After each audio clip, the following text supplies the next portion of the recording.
to the comic shop. I'll let you read about Cyclops. I'll have you spending all you got. Jawbreakers is looking hot. Zach.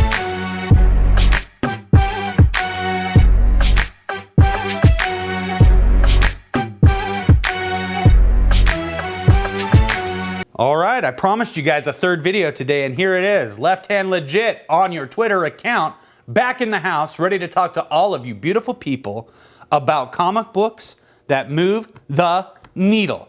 Now, we've had a theme. We've had a theme all week. It's the X-cutioner song. It's the biggest crossover in the early 1990s, X-Men history. And right now what I want to pull out is a comic book from 1995 called What If Stryfe Killed the X-Men. Now this little gem comes from January of 1995, approximately 2 years after the X-cutioner song, and it is, I hate when they do this in What If, where they'll put one title here, but then they revise the title here. So now it's What If Stryfe and Apocalypse had killed the X-Men. And that's the story. The Watcher is going to take it through us. And what's kind of cool, actually, is the majority of the X-cutioner song was written by one of my favorite comic book writers, Fabian Nicieza, who just does a masterful job on comic books. At least back then he did. I don't know what he writes now, you know. As many of you regular viewers know, I don't pick up new comic books. I let Diversity in Comics and Yellow Flash handle that. I like to go into the back issues and find comic books I enjoyed as a kid, or perhaps comic books I missed along the way as a kid, like this one right here. But anyways, my point being, Fabian Nicieza wrote the majority of the X-cutioner song, and here 2 years later, his brother, Mariano, was able to write this song, or was able to write this comic, and I really think that's actually really cool. So this one is basically just recapping all the events of the X-cutioner song, and everything in the timeline happened the same way. Xavier was killed by Stryfe dressed as Cable. Apocalypse rose. Sinister kidnapped Jean and Scott, turned them over to Stryfe. Stryfe beat the hell out of Apocalypse. Apocalypse decided to team up with the X-Men to help take him down. Wolverine, Cable, and Bishop went to the moon to take on Stryfe, that's where he was holding Jean and Scott. And the similarities between Earth Prime and this reality end here. So it turns out that when Apocalypse tries to pull the technovirus out of Charles Xavier, it does not work, and Chuck dies terribly. Then upon his death, at that moment, the anguished psychic death cry of Charles Xavier cut through the boundaries of planet Earth and reached across the entire solar system. From neophyte to expert, every telepathic mind was touched by Charles Xavier's mind-numbing scream. For Cyclops and Jean Grey, the distraction proved fatal.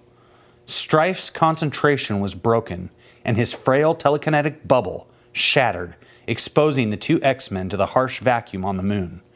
Barely alive from their ordeal and unable to get help from Stryfe, the couple died of asphyxiation on the cold, harsh, dusty surface of the moon. And there you see Scott. He's a drooler. Everybody knows that, not just in his sleep, but in life he is a drooler.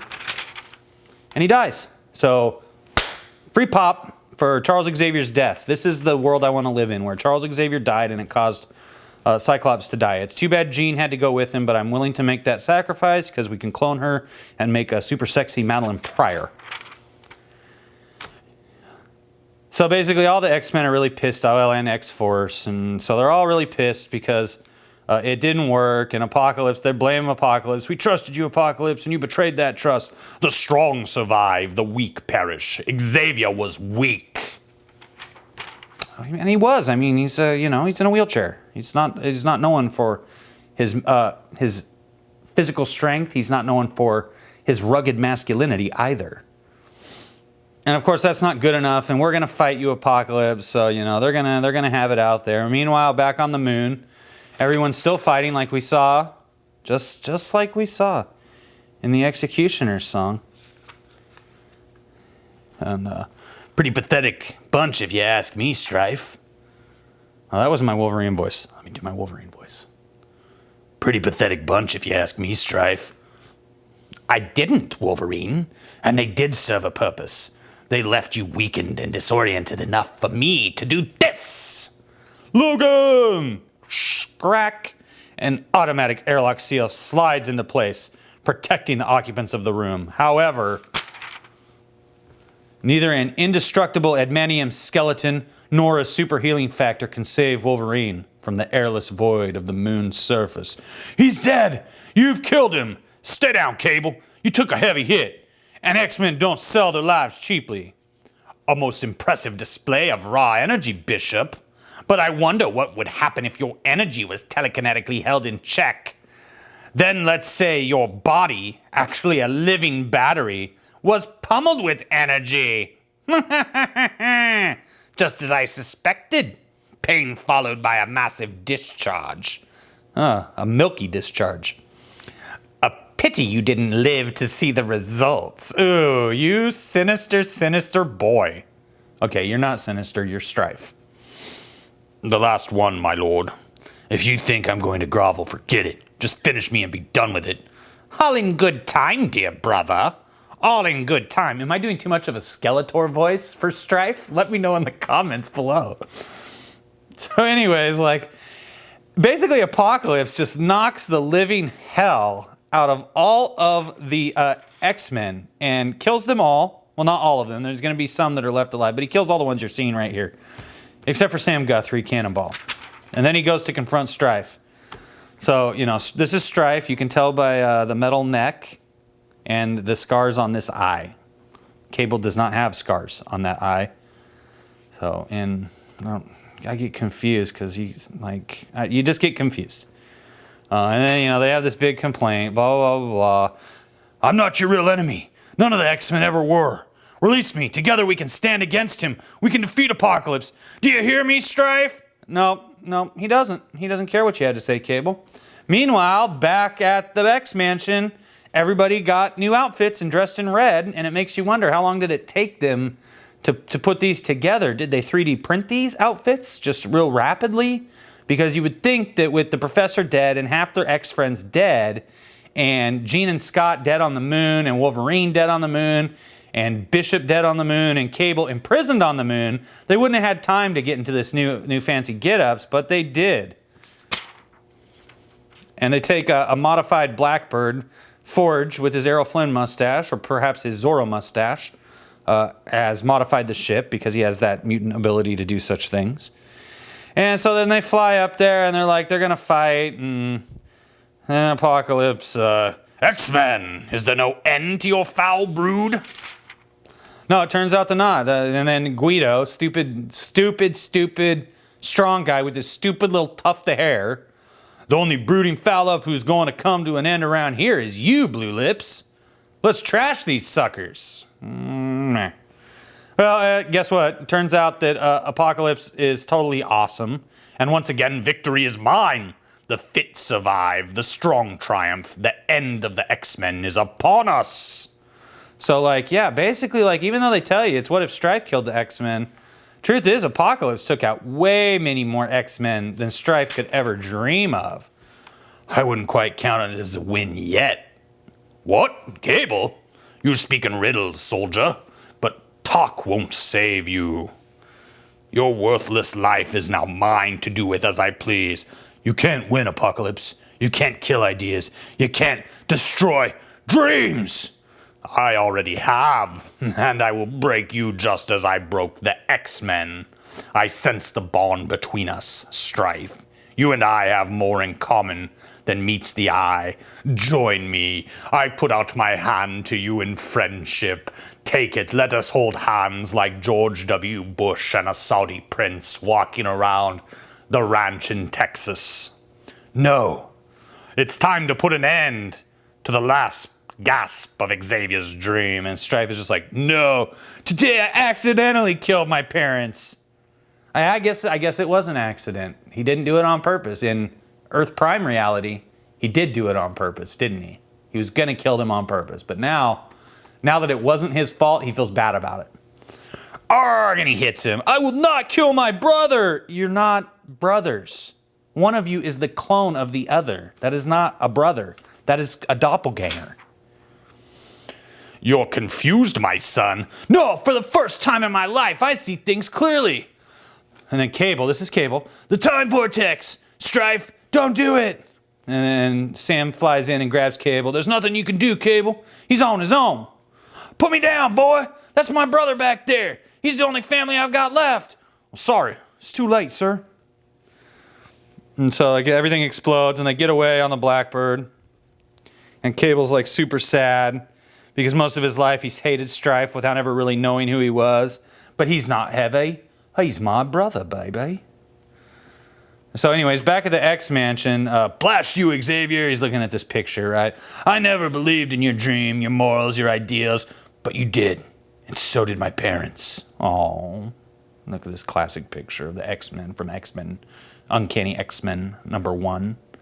A little mushmouth snow cone right there. I like that. Stryfe told me they eventually came forward 2,000 years into the future as Slim and Red to raise me, just as the future Apocalypse raised Stryfe.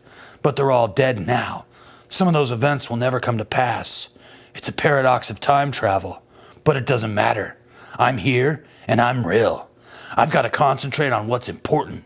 In the here and now, this new team of X-Men need a strong leader. I've seen firsthand what the future has to offer mutants and humans.